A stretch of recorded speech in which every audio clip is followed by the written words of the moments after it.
अस्सलाम वालेकुम स्टूडेंट्स। आज का हमारा टॉपिक है मेमोरी। मेमोरी क्या होता है? It's the portion of computer और other system that stores the binary data.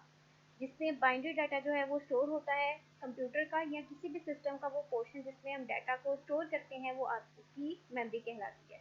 A memory unit stores the binary information in group of bits. Memory unit जो है वो बाइनरी इंफॉर्मेशन को ग्रुप ऑफ बिट्स यानी bits की group में अंदर जो है वो शेयर करता है, और इन ग्रुप ऑफ बिट्स को हम कहते हैं words. The internal structure of memory unit is specified by the number of words. Memory का जो इंटरनल स्ट्रक्चर है वो क्या स्पेसिफाई जो है वो किस तरीके से करते हैं हम कि उसमें कितने नंबर ऑफ वर्ड्स हैं and the number of bits in each word, और हर वर्ड के अंदर कितनी बिट्स हैं। ठीक है। The memory unit is an essential component in any digital computer since it is needed for the storing programs and data. Data और programs को share करने के लिए और स्टोर करने के लिए हमें मेमोरी यूनिट जो है वो उसकी ज़रूरत पड़ती है। इसकी क्लासिफिकेशन क्या है? बेसिकली दो टाइप्स की होती है मेमोरीज। रैम होती है रैंडम एक्सेस मेमोरी, और रोम होती है read only memory. Random access memory क्या है? द वर्ड ऑफ डाटा, यानी जो डाटा रीडिंग होती है या राइटिंग होती है फ्रॉम और to the memory required some time. अगर आपने डाटा को रीड करना है या राइट करना है तो आपको मेमोरी रिक्वायर होगी कुछ देर के लिए। We can access the data randomly, हम डाटा को रैंडमली एक्सेस कर सकते हैं जैसे कि हार्ड डिस्क से। All the RAMs have capability of performing read and write operations in equal amount of time and in any order of sequence. जितनी भी रैम्स हैं उनके अंदर ये कैपेबिलिटी होती है कि वो रीड और राइट ऑपरेशंस को परफॉर्म कर सकती हैं इक्वल टाइम के, यानी टाइम भी सेम होता है, और जिस ऑर्डर में आप जिस सीक्वेंस के अंदर उसे डिमांड करते हो वो आपका ऑर्डर ऑफ सीक्वेंस जो है वो भी सेम रखती है, यानी किसी भी सीक्वेंस के अंदर आप उसमें डाटा जो है वो रीड और राइट कर सकते हो। Rams are volatile. रैम जो होती हैं वो वोलेटाइल होती हैं। वोलेटाइल का क्या मतलब है कि जब आपने अपना कंप्यूटर या डिवाइस शट ऑफ करनी है या शट डाउन करनी है, पावर ऑफ करनी है, तो आपका जो मेमोरी होती है, जो आपने डाटा स्टोर किया होता है रैम के ऊपर, वो लॉस्ट हो जाता है और आप उसको दोबारा से रिकवर नहीं कर सकते। The right input causes the binary data to be transferred into the memory। जब आपने राइट इनपुट करनी है तो बाइनरी डाटा जो है वो मेमोरी के अंदर ट्रांसफर हो जाता है, यानी जब आप इनपुट देते हो तो आपका डाटा जो है वो मेमोरी में ट्रांसफर होगा। And the read input causes binary data to be transferred out of memory, और जब आपने मेमोरी में से कोई चीज़ रीड करनी है तो उस वक्त आपका जो रीड इनपुट है वो एक्टिव होता है। ठीक है, ये आपकी एन इनपुट डाटा लाइन्स है। मेमोरी यूनिट टू के वर्ड्स, मतलब कि ये टू पावर एन जो है वो पर बिट, एन जो है पर बिट आ जाएगा आपका कि कितनी बिट्स जो है उसमें आ रही हैं एक वर्ड के अंदर। और यहाँ पर आपने एन आउटपुट लाइन्स हैं, रीड का ऑपरेशन है, राइट का ऑपरेशन है, और जितनी एड्रेस वाइज यानी जितना भी आपने डाटा दिया है। Types of RAM: static RAM है, डायनामिक रैम है, सिंक्रोनस डायनामिक रैम है, single data rate synchronous dynamic RAM है जिसको एस टी आर रैम भी बोलते हैं, double data rate synchronous dynamic RAM, graphics double data rate synchronous dynamic RAM. Static RAM क्या होती है? Static RAM is a random access memory that retains data bits in its memory as long as power is being supplied, यानी जब तक आपकी power जो है computer की वो सप्लाई है तब तक आपका डाटा जो है वो रैम में रहेगा और आप उसको कभी भी एक्सेस कर सकते हो।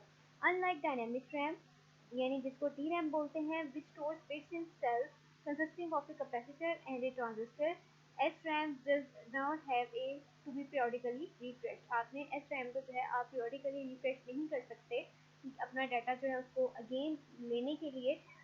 जो डायनेमिक होता है वो अपना डाटा जो है वो स्टोर कर लेता है कैपेसिटर्स और रजिस्टर्स के अंदर, जो कि periodically रिफ्रेश करना पड़ता है, लेकिन SRAM जो है उसमें ये फंक्शनैलिटी नहीं होती। Static RAM provides a faster access to data and it's more expensive than DRAM, and SRAM is required for computer's cache memory and as a part of random access memory digital to analog converter on a video card। Applications क्या हैं इसकी? Digital cameras में use होता है, routers में use होता है, printers या एलसीडी स्क्रीन जो है उसमें स्टैटिक रैम यूज़ होता है।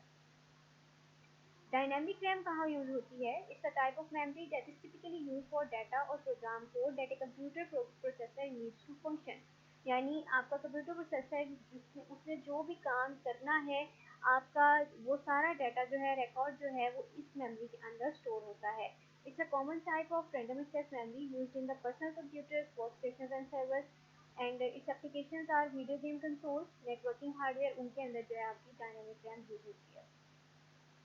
एस डी रैम यानी सिंक्रोनस डायनेमिक रैम जो है वो क्या है?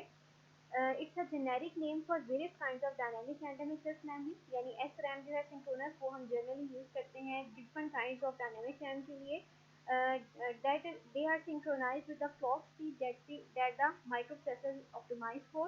इसके अंदर जो होता है, हमने क्लॉक यूज किया होता है, क्लॉक पल्स होती है इसमें, और ये उसके क्लॉक पल्स के साथ ही सिंक्रोनाइज होता है।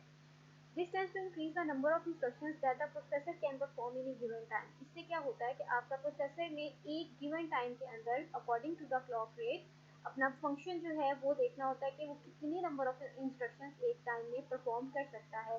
The speed of SDRAM is rated in megahertz rather than in nanoseconds. और इसके एप्लीकेशंस कंप्यूटर मेमोरी और video game console.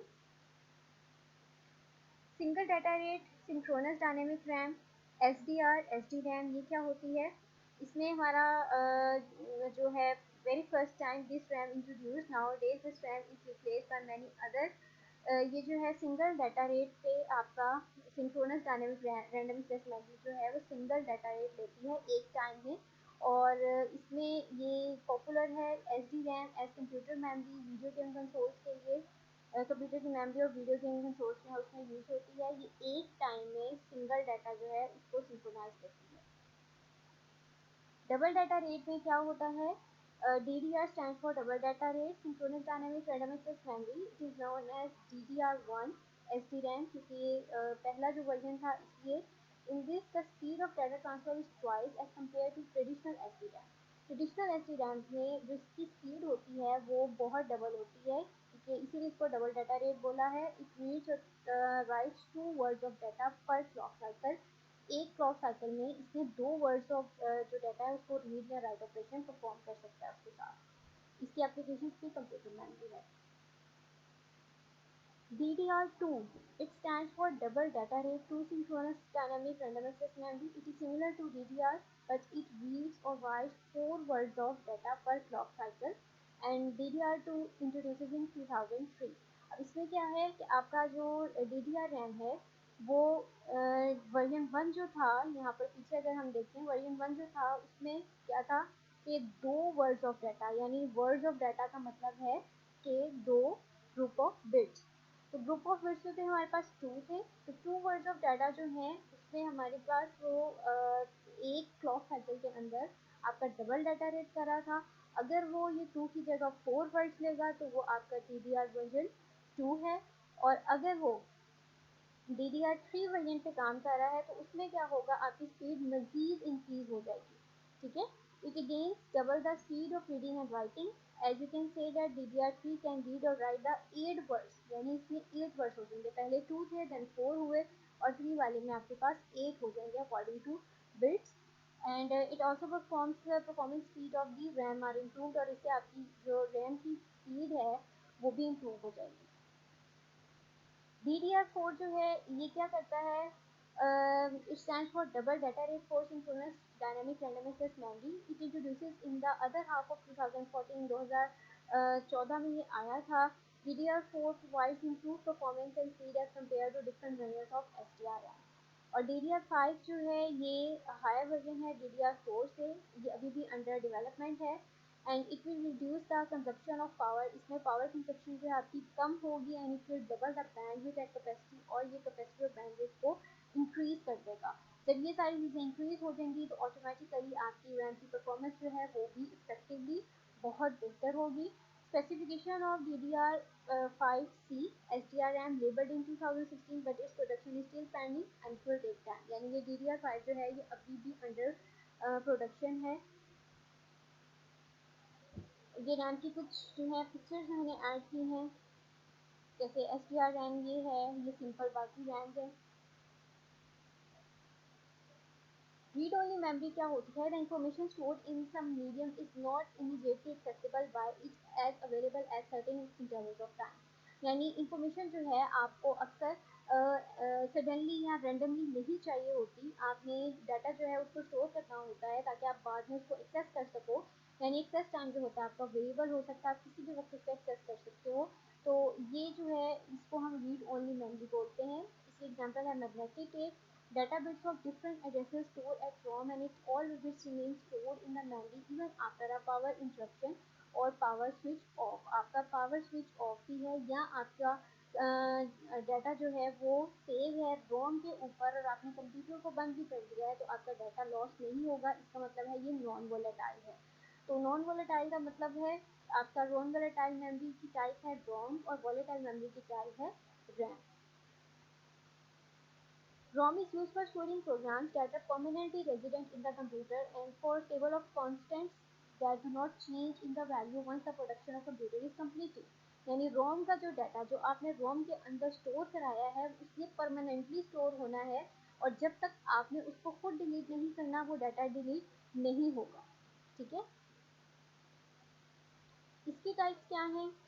PROM, programmable ROM, EPROM, erasable programmable ROM and EEPROM, electrically erasable programmable read-only memory। Programmable read-only memory क्या है? Short for the ROM, EPROM short for the programmable read-only memory, a memory chip on which the data can be written only once। जिससे आप अपना data जो है सिर्फ एक दफ़ा लिख सकते हो। Once a program has been written onto the PROM, it remains there forever। आपका डाटा जो है वहाँ पे permanently store रहेगा। EPROM क्या है? Erasable programmable read-only memory। It is a special type of PROM that can be erased by exposing it to ultraviolet light। Once it is erased, it can be reprogrammed। इसमें क्या होता है कि आपने जो PROM के अंदर डाटा परमानेंटली स्टोर कराया था उसको आप अल्ट्रावायलेट लाइट के जरिए अगर उसको एक्सपोज करो तो आप उस डाटा को रिमूव कर सकते हो और जब आपका डाटा रिमूव हो जाएगा तो आप उसको अगेन रीप्रोग्राम कर सकते हो, दोबारा से उसको नया डाटा जो है उस पर स्टोर करवा सकते हो।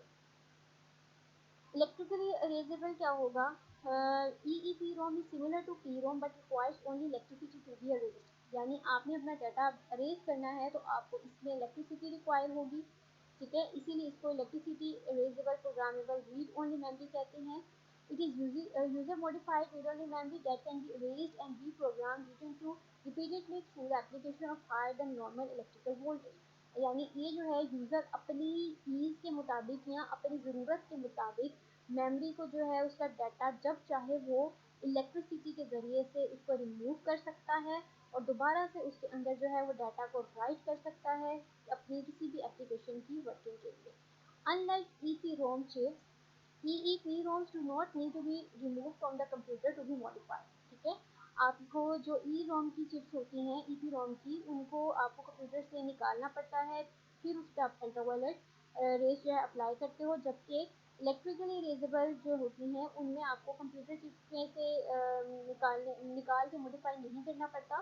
ठीक है, chips have to be erased and reprogrammed in its entirely, not selectively। It has limited life, that is the number of times it can be reprogrammed is limited to the tens or hundreds of thousands of the times। ठीक है, अब इसमें ये बात कह रहा है वो कि आपका डाटा जो होता है electrically erasable programmable read only memory के अंदर वो रेज जब मर्जी कर लें आप और उसको रीप्रोग्राम जब मर्जी कर लें। इसकी लेकिन रीप्रोग्रामेबल करने की जब अपने डाटा दोबारा राइट करना है तो एक लिमिट होती है इसकी। वो लिमिट आपकी 10 टाइम्स हो सकती है, 100 टाइम्स हो सकती है या 1000 टाइम्स हो सकती है, उससे ज़्यादा आप उसको नहीं कर सकते। यानी हर एक के साथ उसकी जो लिमिट है वो स्पेसिफाई होती है। सेकेंडरी स्टोरेज डिवाइसेस हैं, उसके अलावा मेमोरी के अलावा स्टोरेज डिवाइसेस क्या हैं? Magnetic tapes similar to audio tapes जिसको SAST बोलते हैं। मैग्नेटिक डिस्क है, हार्ड डिस्क है। रेट यानी redundant array of independent inexpensive disk data store more than once in one of the disk. इसमें जो होता है रेट के अंदर आपका डाटा जो है more than once in one of the disk, एक डिस्क में एक दफ़ा से ज़्यादा जो है स्टोर हो सकता है। Even if one disk fails data can still be retrieve. अगर आपकी एक डिस्क फेल भी हो जाती है तो आप तब भी डाटा को जो है रिट्रीव कर सकते हो दोबारा से। SAN storage area network consists of many storage devices and optical devices। इसमें CD-ROM वगैरह आपकी आ जाती है, ऑप्टिकल डिस्क और CD-ROM। फिर है magneto optical disk, digital versatile disk, जिसमें डीवीडी आ जाती है और इसकी जो स्टोरेज कैपेसिटी है 4.7 GB से अप टू 17 GB है।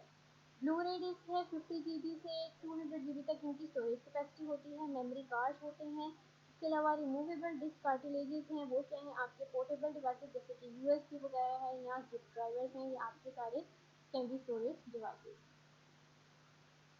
इनकी कुछ पिक्चर्स हैं जो हमारे सेकेंडरी स्टोरेज डिवाइसेस हैं, जैसे कि मेमोरी चिप्स हैं, फ्लॉपी डिस्क है, हार्ड डिस्क है और हमारी ये मेमोरी है, यूएसबी और आपकी सीडीज हैं।